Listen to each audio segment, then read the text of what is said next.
Senhor nosso Deus. Não há lugar melhor do que na presença do Senhor nosso Deus. Abra sua Bíblia, por favor, em Deuteronômio, capítulo de número 8. Diz assim: assentados mesmo sem nenhum prejuízo quanto à reverência para com a palavra do Senhor, todos os mandamentos que hoje vos ordeno, guardareis para os fazer, para que vivais e vos multipliqueis, e entreis, e possuais a terra que o Senhor jurou a vossos pais.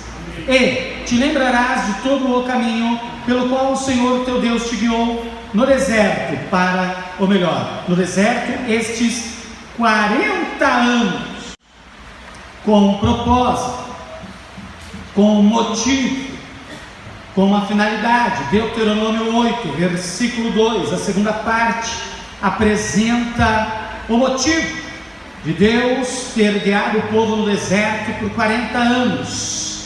Qual o motivo? Para te humilhar, para lhe provar, para saber o que estava no teu coração, se guardarias os seus mandamentos ou não. E te humilhou, e te deixou ter fome, e te sustentou com o maná, que tu não conheceste, nem teus pais o conheceram. Também, obviamente, com um propósito, com um fim proveitoso, uma finalidade. Qual? Para te dar a entender, para que compreendesses que o homem não viverá só de pão, mas que de tudo o que sai da boca do Senhor viverá o homem. Amém? Para te dar a entender que o homem não viverá só de pão, mas que de tudo que sai da boca do Senhor, disto viverá o homem. Aqui o povo havia sido liberto da escravidão no Egito por mão forte, pelo poder do Senhor nosso Deus, o Deus de Abraão, de Isaac e de Jacó. Os mesmos a caminho da terra que Deus lhes havia prometido. Eles passaram por 40 anos uma escola, um aprendizado de 40 anos no deserto. O Senhor os guiou por aquele deserto. Tudo quanto eles necessitavam, Deus lhes proveu, Deus lhes concedeu. Durante a noite, uma coluna de fogo os aquecia. Durante o dia, uma nuvem os cobria. Era o anjo do Senhor, a presença de Deus os guardando no deserto. Quando tinham necessidade de pão, quando eles almejaram comer pão, o Senhor enviou do mais altos céus um pão, cujos pais destes homens e destas mulheres nunca haviam provado. Veio maná dos céus, um pão dos céus para os alimentar, um pão que os alimentava todas as manhãs, todos os dias. Quando eles desejavam carne, o Senhor enviou as codornizes. O Senhor não permitiu que as suas vestes se envelhecessem, que suas sandálias se partissem, por um período de 40 anos, peregrinos caminhando no deserto. E o que o Senhor queria mostrar, almejava o Senhor, que estes homens e estas mulheres olhassem para si próprios, e então eles tivessem a compreensão de quem eles realmente eram. Eram homens, eram mulheres que eles cada vez almejavam mais, nunca estavam satisfeitos, nunca se saciavam, e não somente queriam cada dia mais, mas sempre eles queriam algo que viesse satisfazer a si próprio, o seu ego, a sua vaidade, o seu querer primeiro, o meu querer em primeiro lugar. Nós tínhamos na escola bíblica uma criança, acredito que no ano de 2005, e nós pedíamos para que ela orasse antes de nós tomarmos o nosso café da manhã, a escola bíblica dominical. E aquela criança ela dizia: Pai nosso que estais nos céus, santificado seja o teu nome, venha a nós o teu reino, seja feita a minha vontade.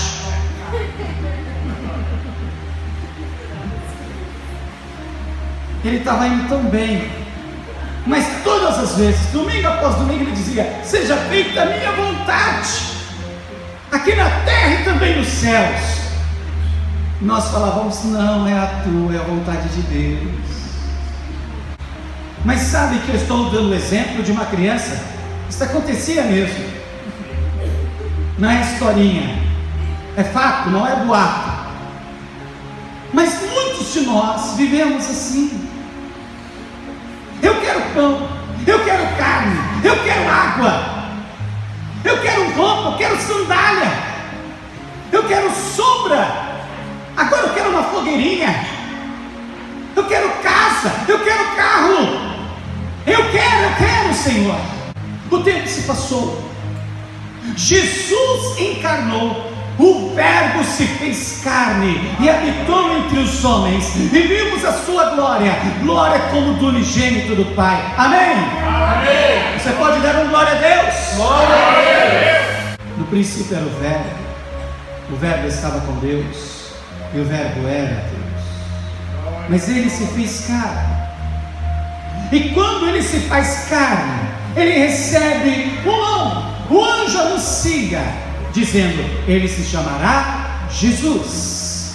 Jesus, então, por volta de 30 anos, ele começa a exercer o seu ministério, e no seu ministério ele anuncia que vos é chegado o reino de Deus, vos é chegado o reino dos céus.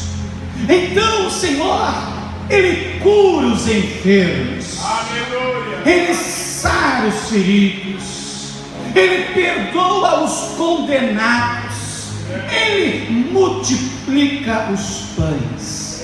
E em João capítulo de número 6, nós vemos o Senhor assentado com seus discípulos em uma montanha, e quando ele levanta os seus olhos, ele vê que uma multidão se aproxima dele. Então ele pergunta a um de seus discípulos, Filipe, dizendo: como nós daremos de comer a toda esta grande multidão?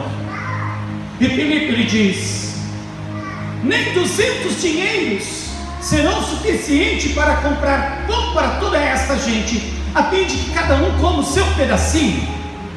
O Senhor sabia o que iria realizar, mas ele assim o dizia para provar o coração dos seus discípulos.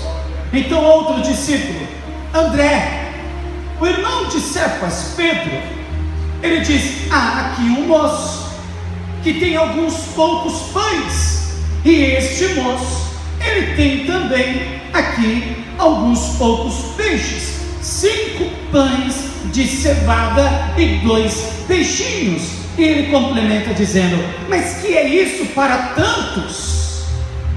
O Senhor então diz no capítulo 6, no versículo de número 10 do Evangelho de João: disse Jesus: mandai assentar os homens. Havia muita relva naquele lugar. Assentaram-se, pois, os homens em número de quase 5.000.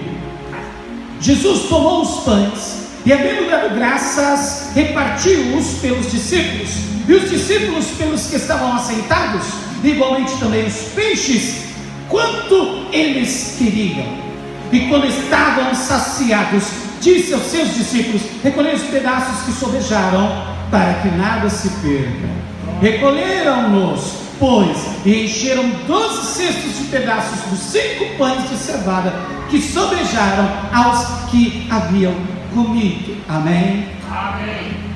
Vendo a multidão, tão grande milagre, tão grande provisão, estavam maravilhados, e eles queriam que Jesus se tornasse o rei, que Jesus os libertasse do império romano. Jesus, sabedor disso, ele sai de cena, ele se afasta daquela multidão. Os discípulos entram em um barco, eles vão em direção ao outro lado do mar, ou do lago, e eles enfrentam uma grande tempestade, ventos contrários. Já por volta da quarta vigília da noite, Jesus vem ter com eles andando por sobre as águas, amém? E quando ele é recebido no barco, diz o texto que então logo eles chegaram à outra margem. Na outra margem, ao amanhecer, ali tem algumas pessoas, mas do lado em que Jesus fez a multiplicação, os barquinhos se aproximam, porque a fama corre rápido. Eles não encontram os discípulos, eles não encontram a Jesus, então eles decidem ir procurá-lo, e eles fazem o mesmo trajeto que os discípulos haviam feito na noite anterior. E quando chegam à margem de Tiberíades, eles encontram Jesus e seus discípulos. Primeiramente eles perguntam: como chegastes aqui, Senhor? Sabe por quê? Porque eles viram os discípulos saindo, e ficou só um barquinho do outro lado. E quando eles chegaram de manhã, Jesus não estava lá, mas o barquinho estava lá. Como que Jesus chegou do outro lado? Eles perguntam: como chegastes aqui? Jesus então diz, em outras palavras, estou eu aqui parafraseando: vocês só vieram aqui porque vocês querem o café da manhã, pão na chapa e uma média. Vocês só vieram aqui por conta dos pães. Vocês acham que o vosso sustento é o pão. Nós pensamos que a nossa vida depende do pão. Nós achamos que o que nos sustenta, aquilo que nos mantém vivos, é o pão. Assim como esse povo que foi atrás de Jesus do outro lado do mar, há quase 2000 anos atrás, assim como aqueles homens, milhares e milhares, permaneceram 40 anos no deserto, há 3.500 anos atrás, talvez ainda mais. Nós ainda hoje pensamos assim, que se não houver pão vamos morrer, que se não tivermos o pão, aquilo que queremos, aquilo que almejamos, a nossa vida não tem graça, a nossa vida não tem sentido, a nossa vida não tem significado. E muitos de nós nos aproximamos diante de Deus somente porque nós queremos dar um pouquinho de cor, um pouquinho de sentido às nossas vidas, mas é o nosso sentido, é a nossa cor. Eu quero o meu pão, eu preciso satisfazer o meu ventre, sem, no entanto, compreender que o verdadeiro pão é aquele que desceu do céu. Aleluia! O verdadeiro pão, o que realmente nos mantém a vida, ou nos mantém vivos, não é o pão feito em casa ou adquirido na padaria, no supermercado, mas o pão que realmente mantém a vida do homem e da mulher é Jesus Cristo, o pão da vida. Aleluia. Em João capítulo de número 6, versículo 35, Jesus lhes disse: eu sou o pão da vida, aquele que vem a mim não terá fome, e quem crê em mim nunca terá sede. Aleluia. Aquele que vem a mim, ele não terá fome. Muitas vezes, irmãos, nos encontramos famintos, sedentos, porque já não nos satisfazemos mais com o maná de cada manhã. O povo no deserto reclamou com Moisés, dizendo: nós estamos enojados deste pão, nós não aguentamos mais comer esse pão todos os dias. Quem nos dera estivéssemos no Egito, para que pudéssemos comer as cebolas, os pepinos, e dia após dia nós vemos, e por que não dizer, em medida até mesmo vivemos, a negligência, a displicência de enojar-se, de sentir-se, minha sogra diria assim, empachado com a comunhão, com a oração, com o ministério, com a leitura, estudo, ou se não leio, pelo menos com o ouvir da palavra de Deus. Quando nós vemos isso, e em medida, por que não dizer, vivemos isso, onde os cultos já não são mais repletos da novidade fresca da presença e da palavra de Deus. Nós queremos outras novidades, porque essas já não nos atraem mais. O maná que vem do céu, já não, novinho todo dia, já não nos atrai mais. Estamos em busca das novidades, inclusive, que o mundo tem a nos oferecer. Velhas mentiras, velhos enganos, mas nós olhamos para elas como se fosse algo saindo do forno, como se fosse realmente aquilo que nós precisamos, e nos esquecemos de que o nosso Deus, Ele diz que Ele faria tudo novo em nossas vidas, tudo novo em nossas novas vidas, ou vidas novas, amém? Amém. O Senhor, Ele diz: quem tem fome, venha a mim, quem tem sede, venha a mim e beba, e coma. Glória, glória, glória. Não falta alimento, não falta comida, não falta o pão, não falta a água, falta apetite. Quando se falta apetite, esta pessoa está sadia? Esta pessoa está saudável? Não. Agora espiritualmente,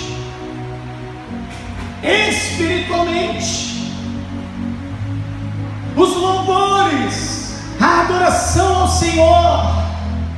Eu não tenho uma palavra de louvor a Deus. O que é que te impede, irmão? O que é que te impede, irmã? O zelo para com a palavra de Deus. O que está te oprimindo, o que está te prendendo? Você precisa sair desse Egito. Talvez você diga: eu sempre fui livre, eu sou filho de Abraão. Os fariseus diziam isso, os saduceus também. O que está lhe aprisionando, o que está lhe preocupando, é o pão natural, é aquilo que naturalmente você quer que aconteça, materialmente você almeja desfrutar. Eu não estou dizendo que seja mal ou que seja ruim, mas há uma prioridade, e Jesus, Ele não é o fazedor de coisas. Jesus, Ele não é aquele que te diz: você tem 3 pedidos, peça com sabedoria. Ele é o pão vivo que desceu do céu. Ele é o pão que deu a vida. Aleluia. Para que nós pudéssemos desfrutá-la em abundância. Glória a Deus. Glória a Deus. Ele diz no versículo de número 41, a Bíblia diz: murmuravam pois dele os judeus, porque dissera: eu sou o pão que desceu do céu. E diziam: não é esse Jesus, o filho de José, cujo pai e mãe nós conhecemos? Como, pois, diz ele, desci do céu? Versículo de número 44. Ninguém pode vir a mim se o Pai que me enviou o não trouxer, e eu o ressuscitarei no último dia. No versículo de número 48. Eu sou o pão da vida. Vossos pais comeram maná no deserto e morreram. Esse é o pão que desce do céu, para que o que dele comer não morra. Eu sou o pão vivo que desceu do céu. Se alguém comer desse pão, viverá para sempre. E o pão que eu der é a minha carne, que eu darei pela vida do mundo. Jesus, pois, lhes disse: amém, amém, vos digo que, se não comerdes a carne do Filho do Homem, e não beberdes o meu sangue, não tereis vida em vós mesmos. Quem come a minha carne e bebe o meu sangue, tem a vida eterna, e eu o ressuscitarei no último dia. Aleluia. Porque a minha carne verdadeiramente é comida, e o meu sangue verdadeiramente é bebida. Quem come a minha carne e bebe o meu sangue permanece em mim, e eu nele. Aleluia. Assim como o Pai que vive me enviou, eu vivo pelo Pai. Assim que de mim se alimenta, também viverá por mim. Este é o pão que desceu do céu. Não é o caso de vossos pais, que comeram o maná e morreram. Quem comer este pão, viverá para sempre. Aleluia. O que o Senhor está dizendo? Canibalismo? Comer a carne de outro homem? Beber o sangue? Não é isso. Eu penso que o espírito, a máxima do espiritual aqui nos é mostrada no versículo de número 63, onde Jesus ele diz: o espírito é o que vivifica, a carne para nada aproveita. As palavras que eu vos disse, quais palavras? Tem que comer a minha carne, tem que beber do meu sangue. As palavras que eu vos disse são espírito e vida. Amém? Que a máxima espiritual do ensinamento de Jesus não é comer literalmente carne, ou beber literalmente sangue, mas eu penso sim que é o absorver do Espírito, da palavra. Ele diz: as palavras que eu vos disse são Espírito e são vida. Se não comer da minha carne, não tem vida. Se não viver as minhas palavras, não tem vida. Eu preciso viver, eu preciso ter, eu preciso seguir, eu preciso desejar, almejar cada dia mais ouvir e pôr em prática as palavras que são Espírito e que são vida. Amém? Amém. Que o meu alimento, que o seu alimento seja o incorporar das palavras de Cristo em mim, o incorporar dos ensinamentos de Cristo em mim. Máxima absorção. É interessante que quem muda a sua alimentação, começa a praticar alguma atividade física, muito em breve ele vai ouvir falar a respeito de que ele precisa absorver o máximo das vitaminas, das proteínas, da sua refeição, da sua alimentação, para a reconstrução muscular. E eu quero me utilizar disso para dizer que nós precisamos de máxima absorção. Máxima absorção da palavra de Deus em nossas vidas. Aleluia. Amém? Amém. Em nome de Jesus.